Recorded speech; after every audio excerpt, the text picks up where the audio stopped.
Well, hey folks, Jeff Salzman here, and welcome to the Daily Evolver. Today, I want to check in on the landscape of American politics, particularly the emerging Democratic field for the party that is shaping up and will, in 20 months go up against Donald Trump. So I want to today just basically freewheel it with my buddy and actually, in a way, the real host of this podcast, Corey DeVos, who is the editor-in-chief of Integral Life. And we're on the Integral Life live feed right now. And hey, Corey, good to see you. Welcome. Hey, dude. So awesome to be here with you. Yes, indeed. I wanted to take an opportunity to invite anybody who is not already a member of Integral Life to consider it. It is the central portal for the integral movement on the planet. It's the home of Ken Wilber. And Corey, why don't you just take a minute and tell us a little bit about what's new or what's going on there? Yeah, no, totally happy to. So let's see. I think one of the most exciting things that we're doing right now is the Ken Show, actually. So what we've done is we've given Ken Wilber his own monthly show. And he and I hop on together second Saturday of every month. And, I basically come to the show with a few questions prepared. And he just, it's sort of like I pull the string in the back of Ken's head and he just goes off for hours and hours. And it's awesome. I'm getting a lot of really, really wonderful feedback. A lot of people are writing in and saying, this is Ken at peak form. He's saying all sorts of, really new stuff.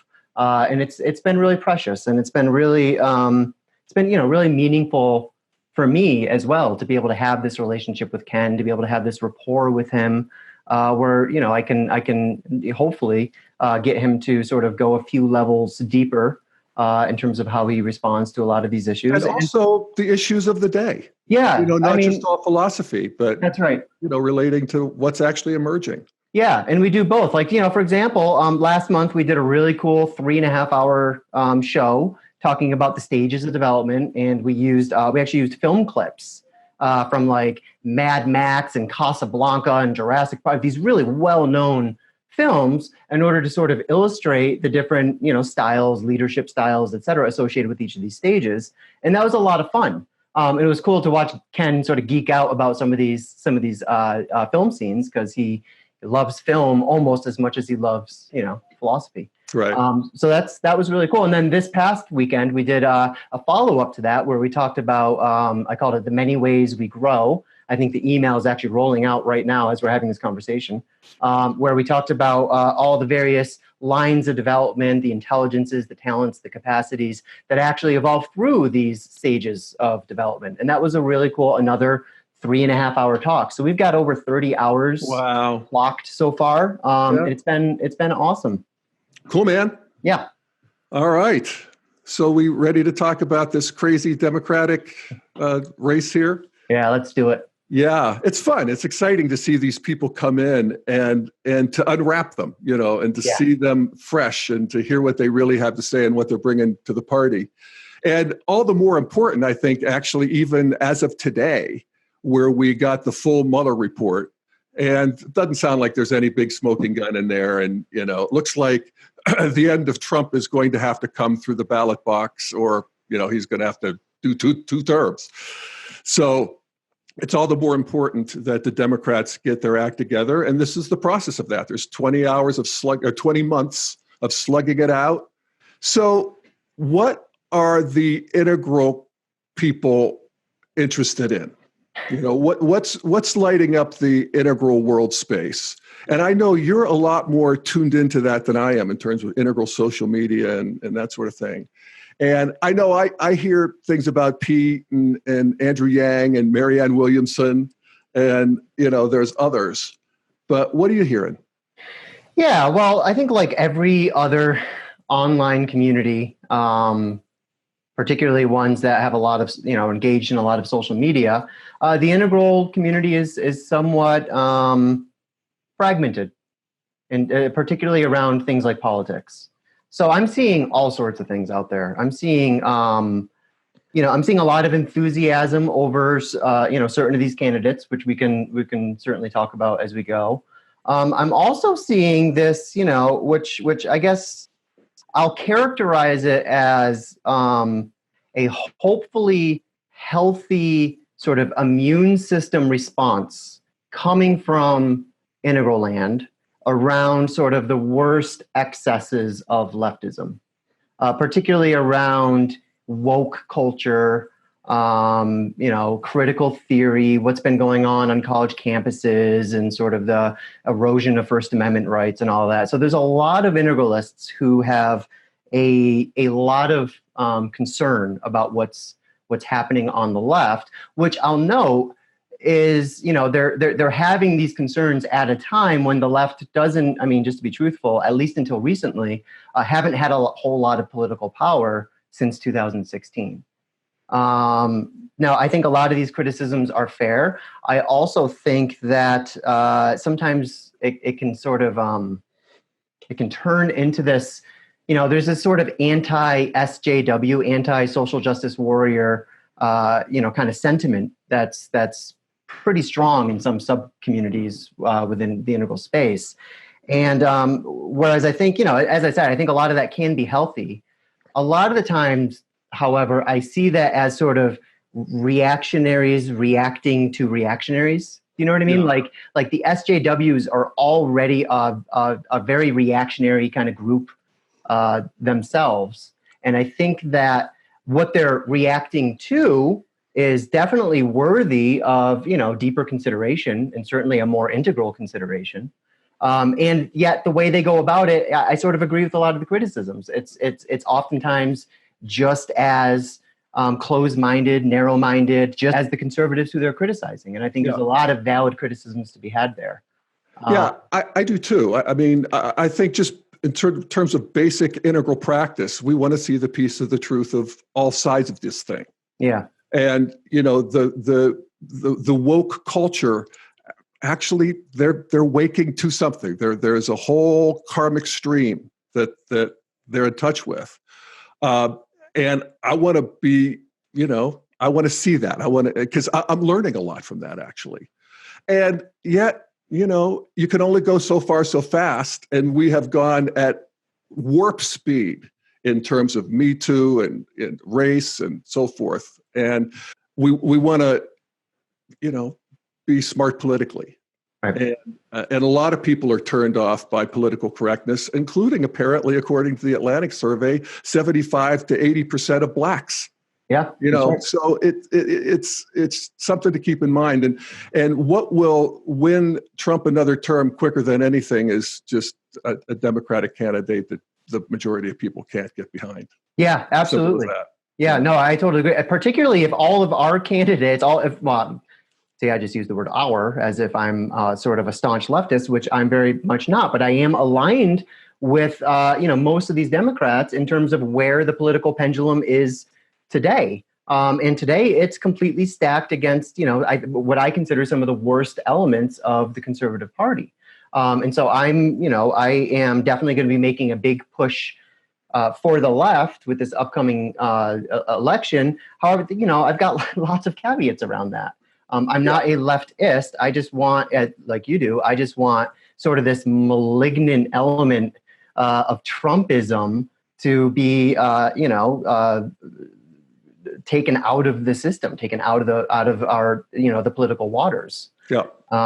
So that's why I'm going to be making, my push towards the left. But I want to see that push be as healthy as possible. And if woke culture itself is forcing, pretty much every one of these candidates to apologize for some, problematic behavior or some element of their identity, or, a lot of people in the woke culture asking questions like, are we ready for a white man to run for president? It's like, y'all got to get off of this bullshit. This is, if you're making your candidates have to apologize right out of the gate before they're even allowed to say anything, all you're doing is weakening the chances of any of these guys to take on a strong man like Trump. Yep. So who are people for? What are you seeing out there in Integral Land? Yeah, totally. So I'm seeing a lot of enthusiasm among these various factions around a few different people. I'm seeing a lot around Pete Buttigieg. And I am also sort of all aboard, the Buttigieg train. There seems to be two popular ways of pronouncing his name, either Boot Edge Edge. I prefer the second one, which is Buddha Judge, because I think that wisdom and discernment are the two qualities that are most lacking in the executive branch today.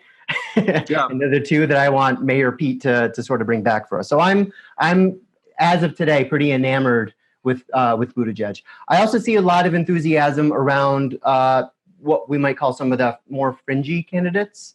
I don't mean fringe necessarily that they hold views that are completely in left field, but they're people who are, I think, struggling to get more visibility in the media and just sort of in the Democratic gestalt in general. And that's people like Andrew Yang.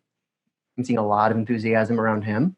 Yeah, I have a lot of people write me about Andrew Yang and encourage me to check him out. And I just checked him out a bit. And I got to say, I had an immediate like for him. He has a great way about him.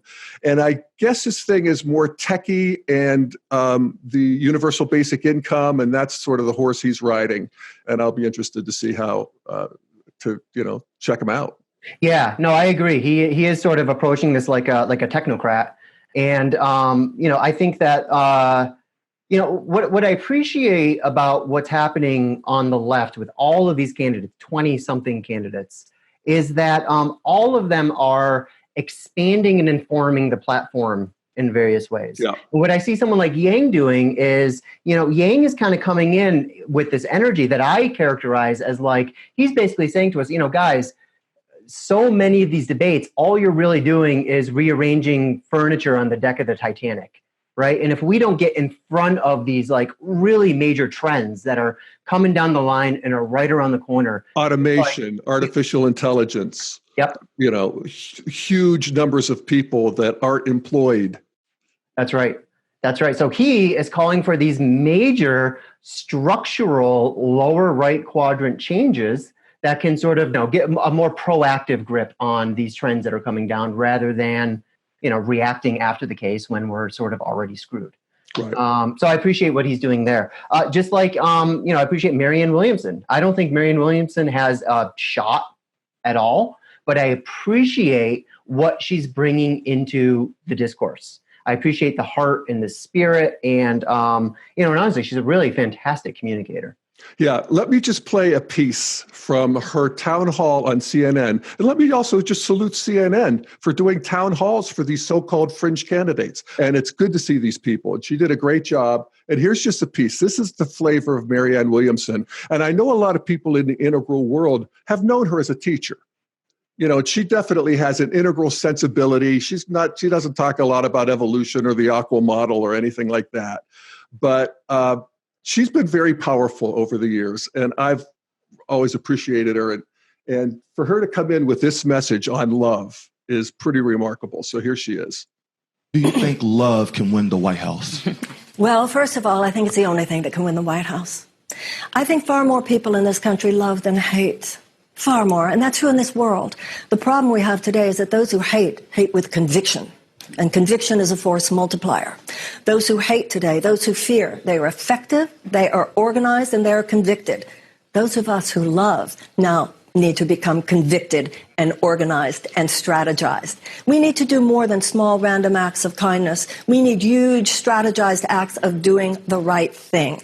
We need to rescue these children. We need to pay reparations. We need to wage peace. We need to purify the heart of a nation, just like we need to purify our own hearts. And then when we do that, when we're honest about the darkness we need to deal with, we will get to such incredible light, and we will have a new birth of freedom.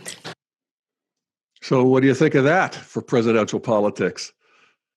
I think all of that was beautifully said and is exactly the reason why she's unelectable. Right. Exactly.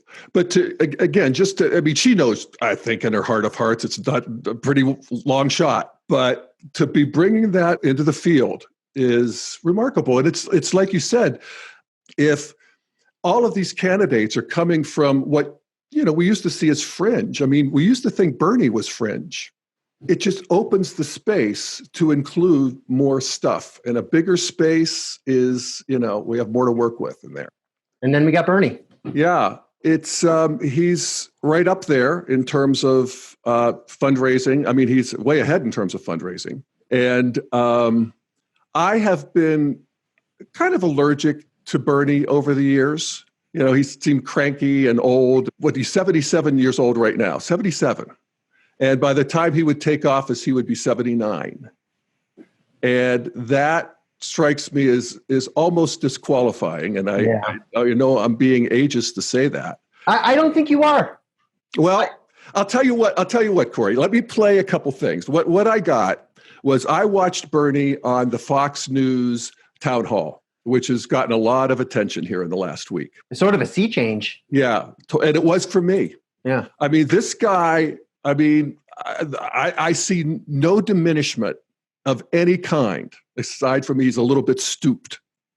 It made me rethink Bernie, and it made me get excited about Bernie. I don't know if I'm for Bernie, but I'm for Bernie being there, man. I'm for Bernie carrying his torch. Yep. And it feels a little to me like Bernie is in the same position that Reagan was in at the late 70s, where, Reagan had been a crackpot in the 60s. And the world turned and, he didn't change, but the world came to him. Right. That's what's happening with Bernie. So anyway, here's a piece from that town hall meeting where he is being interviewed by Bret Baier and Martha MacCallum, who are two of the stars of Fox News. And they're, trying to pin him down a little bit on, why do you demonize billionaires and millionaires? Where we'll start is this question that Bret Baier asks him about, look at all the money you made on your book. And Bernie became a millionaire because of the book he wrote for his last campaign. Aren't you a hypocrite? Isn't making money like this, isn't this the American dream? And it's very interesting to hear his answer. When you wrote the book and you made the money, yeah, isn't that the definition of capitalism, the American dream? No. What we want is a country where everybody has opportunity. I have a college degree. Like, I'm a United States Senator. But a lot of people don't have a college degree. A lot of people are not United States Senators. I want everybody in this country to be able to have health care, to have education, to when they turn on the water, have drinkable water, not toxic water. So what we are fighting for, Brett, is a society not where just a few people can make a whole lot of money, but a society where everybody in this country has the opportunity to live in security and dignity. All right. So this weekend. Well said, Bernie. Yeah, I love that because, I was kind of with Bret Baier. Isn't that the definition of the American dream? And I'm like, yeah, Bernie, isn't it? And he says, long pause. No, actually. I felt myself shift there. And I love that. Anytime I can feel myself really look at a new perspective. And he just says, no, wait. The American dream is or should be about everybody at least having a baseline of decency in terms of health, education, and welfare, One of the things I think Bernie is skilled at is being able to point to these sort of fallacies. In this case, there's this false equivalence, right? That if you are railing against, massive wealth inequality, then you must therefore be anti-capitalism or anti-wealth, period. And, I really don't think that's Bernie's stance, but that's how he's often sort of caricatured. Right. No, it's true. In fact, I'll play another piece here. Hang on. Where he gets into that specifically. You do spend a lot of time vilifying millionaires. No, I don't vilify. The fact that I think people who are doing phenomenally well right now, as you know, for 40 years, we have seen a shrinking middle class. You got 40 million people living in poverty. And today, just so happens that the very wealthy are doing incredibly wealthy. It's not vilifying to say that people have a whole lot of money, in some cases, billions of dollars of wealth. They should pay their fair share of taxes. Right. Well, that's not vilifying. Last question on this. Oh, and actually, I'll play this piece too. This is the famous piece that came out of the Fox News town hall where Bret Baier did the thing that a lawyer should never do. Yeah. And that is ask a question that you don't know the answer to. And so he asked people, would you like to have government-run health care? Audience, a question. If you could raise your hand here, a show of hands of how many people get their insurance from work, private insurance right now. How many get it from private insurance? Okay. Now, of those, how many are willing to transition to what the senator says, a government-run system? So that'll learn them.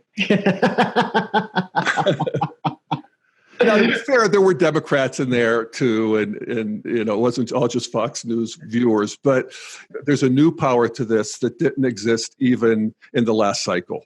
Yeah, I think there's a number of really important lessons come out of that. A, that Fox might not know its own audience as much as it thinks it does.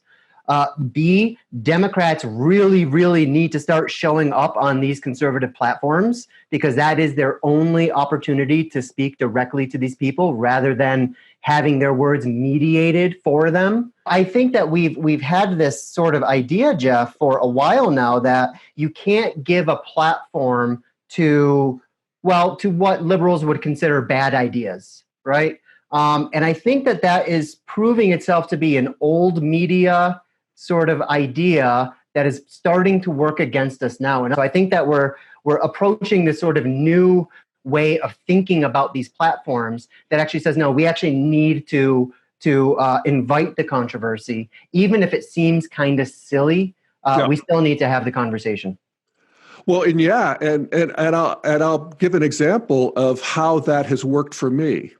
I was a free trader back in the Reagan era. I thought free trade was self-evidently good. And in many ways it is and has been, particularly if you look globally, if you have a world-centric perspective. The rise of people out of poverty in China and India and a lot of the so-called third world has been an enormous move forward for humanity that is the result of globalization. But from a nationalist perspective, and we need that perspective as well, it has not been so good. And so Bernie's turned me around on that. And here's a piece where he talks about it, and this is where he has that kind of credibility and authenticity that I think is really important at this point. I mean, he was a democratic socialist before democratic socialism was cool. Yeah. And he talks about that here. So here's this piece. And why did I oppose all of these disastrous trade agreements? It was very clear to me that these agreements on the Democratic and Republican leadership was written by multinational corporations to make these corporations even wealthier at the expense of the American worker. So let me suggest what is not a radical idea. American workers should not have to compete against desperate people around the world who are making $1 or $2 an hour. I understand that we're taking on corporate America, we're taking on the Republicans, we're taking on the Democratic establishment, taking on the drug companies, taking on the insurance companies, taking on the military-industrial complex. You know what? Okay. It ain't easy. I know that. He's a fighter, man. Yeah. Yeah. Well, and that's, and a couple things. First off, the healthcare question, when the audience started applauding for Medicare for all, that is the stuff that Overton windows are made of. Remind me what an Overton window is. An Overton window is basically this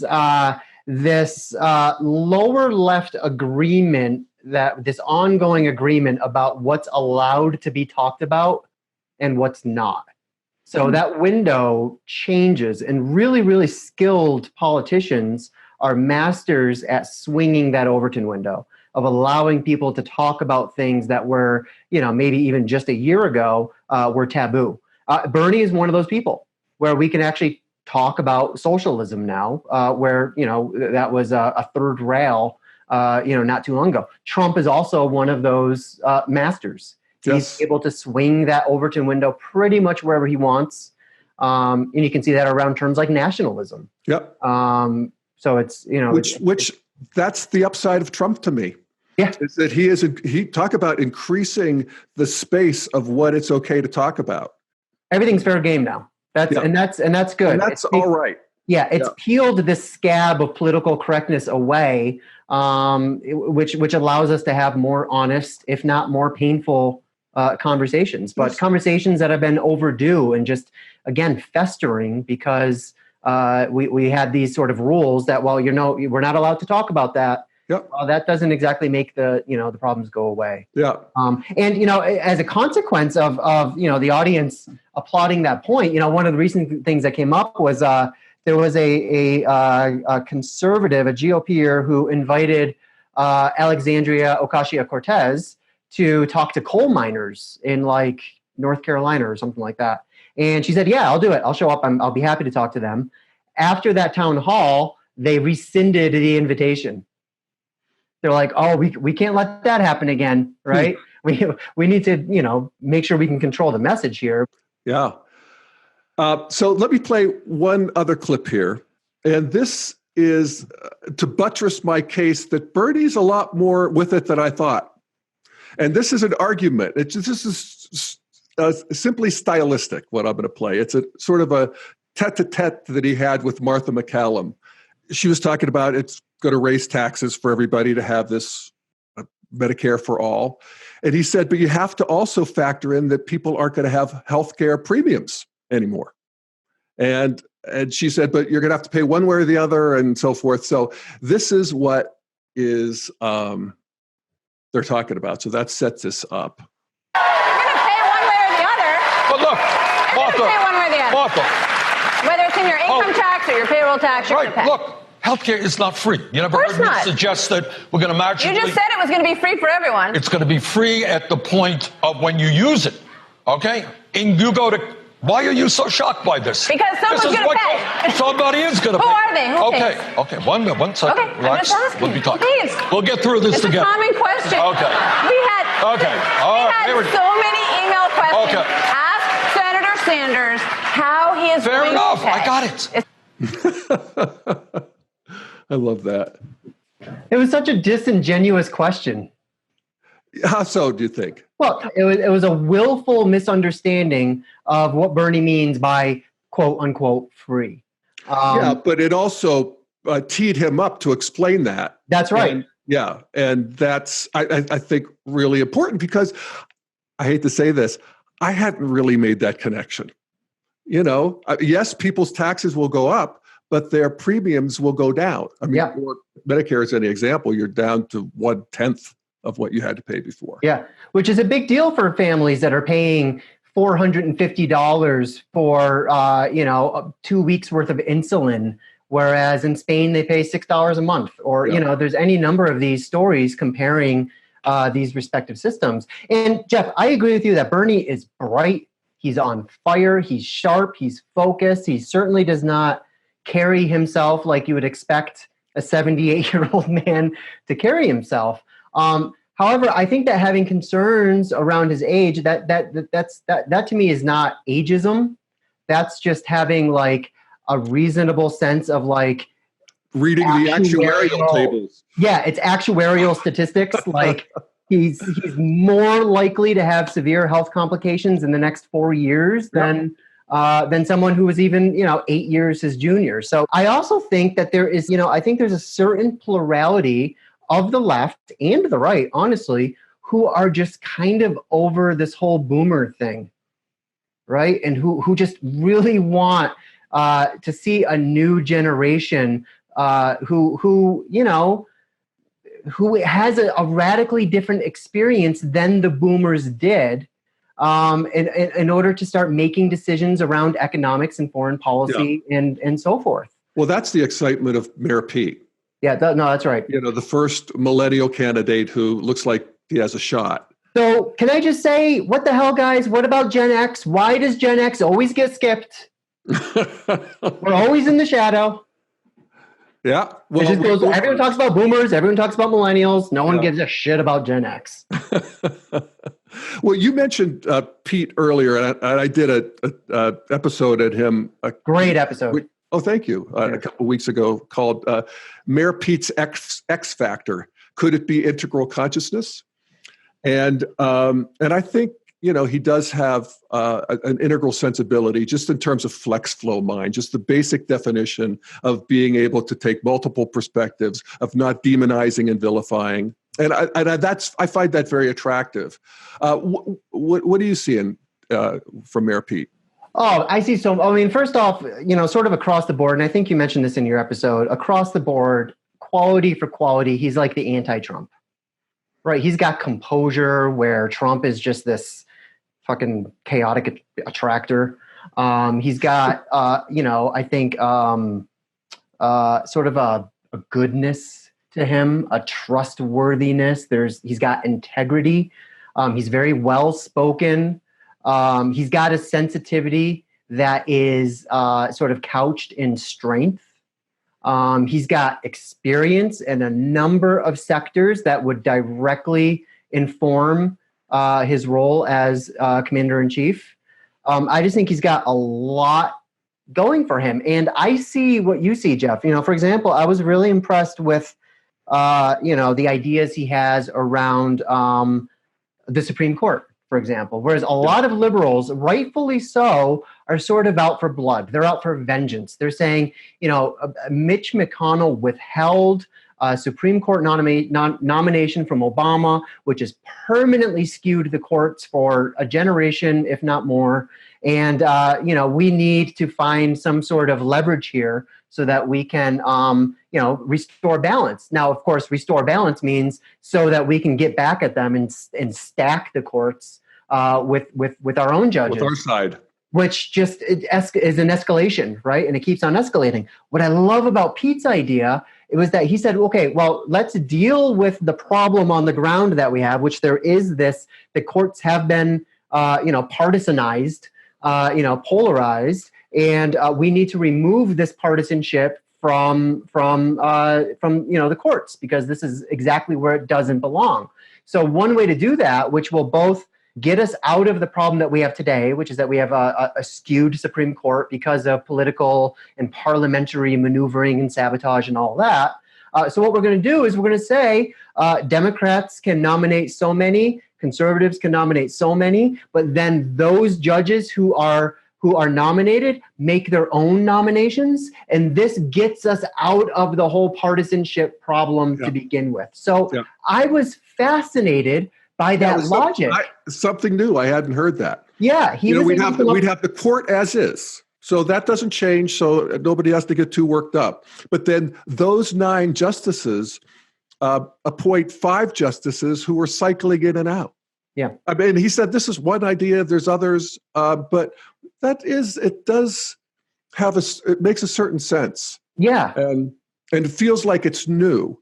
And this is another thing that I think that I've learned, and it's funny that I should have to learn this because I'm an evolutionary, but things change rapidly sometimes when they change. And we've seen that with Trump. In a sense, you could say we saw it with Obama. This idea that somebody can't come out of left field and become president has been blown away from the last 2 presidents. So things can move very quickly. And, Mayor Pete may be, in terms of actually moving the culture forward, Mayor Pete may be, what we're looking for. He's pretty young, talk about ageism, but he's pretty young at 37. But maybe he's the VP, maybe who knows how it all shakes down. Yeah. Yeah, no, I agree with your assessment. And, the interesting thing to me, Jeff, is that each of these sort of front runners that the Democrats have right now, every one of them has a quality or a set of qualities that is a big turn on for other liberals and other progressives and a massive turn off for conservatives. Yeah. Every one of them down the line. So Buttigieg, he's gay. And whether we like it or not, I'm encouraged by the fact that polling seems to indicate that at this point, nobody gives a shit, which is pretty amazing for how much progress we've made in the last 15 years. That said, I'm not so naive as to think, as to pretend like there's not a lot of things being said behind closed doors. Yeah. That particularly, we have this legacy of gays somehow meaning emasculation And I think that when you're going up against a strong man like Trump in a conservative's mind, you got to play to strengths. Yeah. So I think that'll be an issue. Now liberals love it because they get another sort of token. Yeah, I'm not sure it doesn't balance itself out in terms of people who are actually attracted by the fact that he's gay. Yeah, that's always the people who are turned off, and they're probably the hardcore left or the hardcore right that they're immovable anyway. Right. That's right. Yep. But the reasonable middle at this point, I think, is like, it's cool. I think so too. We saw that with Jared Polis, right? First gay governor. Nobody knew that he was gay until he won. Yeah.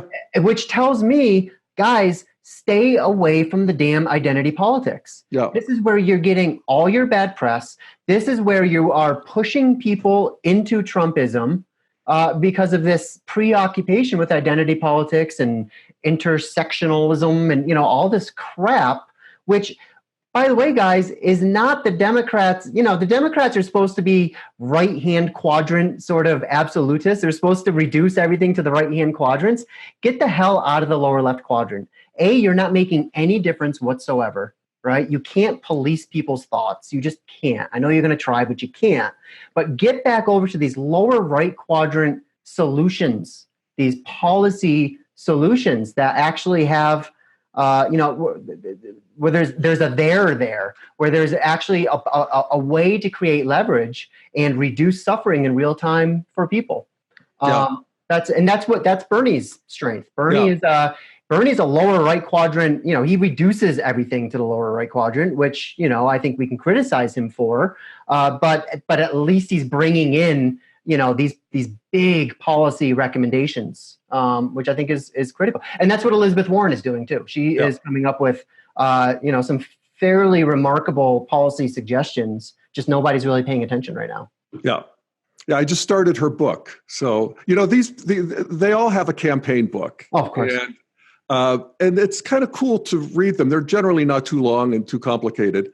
But it's good to just hear them in their own words, where they have your full attention. They're not being mediated by the media. This is their message, and to compare one to the other. Yeah. And that's where I really fell for Pete, is that his biography is, really at a very high level. It's beautifully written. Yeah. Did you see the Onion article that came out? It was something like, Pete Buttigieg astonishes audience by talking to manufacturing robots in binary. Well, that would be his 8th language. Yeah, exactly. Yeah. I was like, well, someone's got to negotiate with our future artificial intelligence. Yeah, exactly. Overlords. All right. So we're winding down here. I wanted to end with one last thing, and that is, how do you think the Democrats ought to deal with Trump? Yeah, what a tricky question, right? On the one hand, I think it makes sense to create a clear contrast with Trump. However, it can't hinge on I'm not Trump. That can't be the essence of your campaign, because you're not going to convince anyone, right? No one is going to change their mind about how they feel about Donald Trump at this point in the game. So you're not going to convert people over. You're not going to bring people into the left. There's this kind of idea, if I can just prove to people using logic and facts how corrupt this guy is, guess what? They like him because he's made out of Teflon and he blows through all of that. And you're not going to get it. What you need to do is you need to embody the values that you criticize Trump for lacking. And you need to create a very, very clear contrast with those values, not with Trump as a character. I also think, Jeff, I keep bringing it up, but I think that these guys need to figure out how to appeal to younger generations, millennials and Gen Z, while also finding more sophisticated ways to push back against woke culture and all of its core pathologies. I think we're starting to see some of that. I think largely how, the debacle around Joe Biden, basically, he's a close talker and we're also offended because he's creepy, because he's it's ridiculous. It's absolutely ridiculous. And I think that we're starting to see some pushback because of things like that. And I don't think it really involves as many actual people and voters as it does social media oxygen. I've made that argument too, and I've had a lot of people argue against me that actually it is a bit more insidious than maybe we give it credit for. Okay. For example, on college campuses where these values really are being encoded into sort of, campus rules and standards and practices and all that. And I think there's a valid concern there, but I agree with you that I have to remind myself that internet culture is not real culture. You know what I mean? It's this distorted circus mirror reflection of real culture, and the things that are happening on the internet and the conversations that are taking place aren't necessarily the same conversations that are taking place elsewhere. That said, a few weeks ago, there was that thing where, again, these woke activists were harassing Chelsea Clinton and blaming her for some terrorist attack. I mean, it's gotten really, really ridiculous. And we've gotten to the point where, okay, we already know that all conservatives hate liberals. The problem is all liberals also hate liberals. And if nobody likes liberals, how the hell are we going to get them elected? Yeah. So that's, my biggest concern, Jeff, is I see right now a GOP that is completely beholden to the red meat Trump base. They're stuck between a rock and Trump's base. I have a concern that the same thing could happen with Democrats as they become increasingly beholden to the most vocal elements of woke culture. Yes. And then you can't navigate once you're there, Yeah. Well, welcome to politics, man. Yeah. It's, walking these lines and getting the coalitions together and, attracting and offending and the landscape's different. And we have this, the left and right extremes are different, but politicians always, this is what they do. This is their job. So we'll see how they do it. I wanted to actually play Marianne Williamson's response to how you deal with Trump. Oh, and then I wanted to play Bernie's, because I think they're both right. So anyway, let me just play this one from Marianne Williamson. And this is her CNN town hall with Dana Bash. Just to set up the question, Dana Bash asks her, so your theme is love. How are you going to deal with Donald Trump? And how are you going to deal with Donald Trump on a stage in a debate? And here's Marianne Williamson's answer. Let's not pretend that he would debate me, Dana. He would insult me. He would bait me, but he would not debate me. So on the stage with Donald Trump. What do you do with a child? How do you treat a psychopath?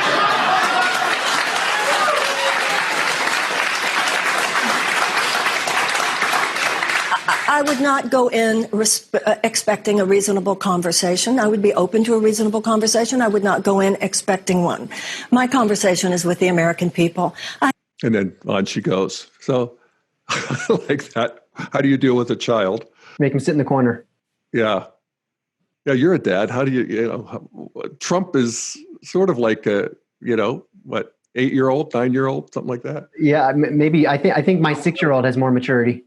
Well, here's Bernie, and I like this too. So, and here he's obviously being asked about Trump.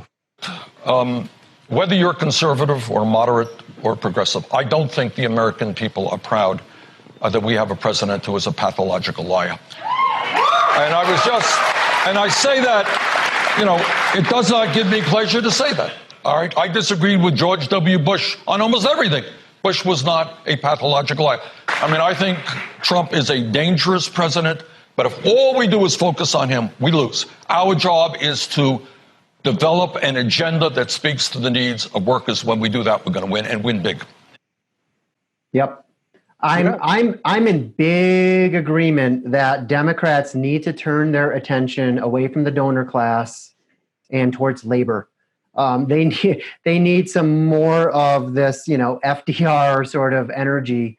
I think they need to find a message, hone in on a message that communicates both common sense and the common good. And I think if they can dial that in and find a way to communicate that to working class people who are struggling, in this sort of neoliberal post-NAFTA world that we live in, I think that we will see another sea change for the blue team. By speaking to people and their concerns and meeting people where they're at and not being so high-minded and so oversensitive and so outraged. Well, that's the common sense part. Yeah. And I love that. I love that as a slogan, Corey. I think common sense and common good. That's pretty good. Common sense for the common good. Let's common sense for the common good. And both of those, I mean, it's like you're saying, common sense, let's not overdo any of this. Let's just find things that work. And I love that about Integral. It sort of gets post-ideological in the sense that I don't even want to be a part of one of these teams anymore. I want just what works. That's right. And then for the common good and just this new attitude, and we're seeing it from all kinds of people, that the collective needs some attention. Yeah. And the culture and the communitarian aspects of the culture need some attention. Right. Well, that's I think a really important point, Jeff, particularly about how integrals tend to orient to this type of stuff, because I do think that we have a resistance to labeling ourselves or committing ourselves, limiting ourselves to only one or two or three different labels. I think that for both of us, Integral allows us to sort of redefine some of these ideas for ourselves. Like, I consider myself a progressive, but among integral lines, which means I'm a progressive insofar as I want to see systems emerge and, get created that do not currently exist. And I want those systems to be more reflective of an integral consciousness. But I also have a concern, no one has made me more come into more alignment with my conservative views than Donald Trump. There are certain institutions and practices and elements of decorum, et cetera, that are under threat right now and that I want conserved. I want to protect these things. I want to wrap my arms around them. And, and this is everything from the Justice Department to the FBI to these things that liberals for decades have had a lot of justified criticism and skepticism around. All of a sudden, liberals love the CIA. What the hell happened in the last 20 years? Right? But I think it comes down to this, like, let's not throw the baby out with the bathwater. I was talking to Mark Fischler a couple of weeks ago, and, I commented, I was like, in my 20s, I would have been more into this, like, anarchist, like, let's just, like, burn the whole thing and see what emerges afterwards. But now I've got a kid and a mortgage, and I don't have the time or the energy or the willingness to sort of light the powder keg and see what happens. Well, welcome to, emergence and evolution in your own life. Yeah, and middle age. God damn it. Yeah, welcome to middle age and parenthood. and no, at some point you realize, and we do as a culture, that irreverence is overrated. I mean, we have a new respect now for dignity and decorum and decency. And, these are traditional values that need to be brought into a new integral integration. So, thank you, President Trump. Seriously, and thank you for so many things. Thank you for getting us all so passionate. Thank you for making sure that everyone in this country know who these people's names are. I mean, during previous administration, people didn't have the names of every cabinet position memorized the way we do today. Yeah. I didn't know who the Secretary of Education was 8 years ago, but I sure as hell know who it is today. And my hope is that this continues, that no matter who we elect in 2020, that the same level of engagement, the same level of passion, the same level of just civic responsibility continues to emerge, cycle after cycle after cycle. I think the biggest lesson that we've learned is we can't take our hands off the wheel again. Yeah. All right, Corey. Well, thank you so much. This has been so much fun, dude. All right, man. All right, everybody. Thanks for listening, and stay tuned to the Daily Evolver, and we'll see you next time. Thanks, Corey. Thank you, man. Bye.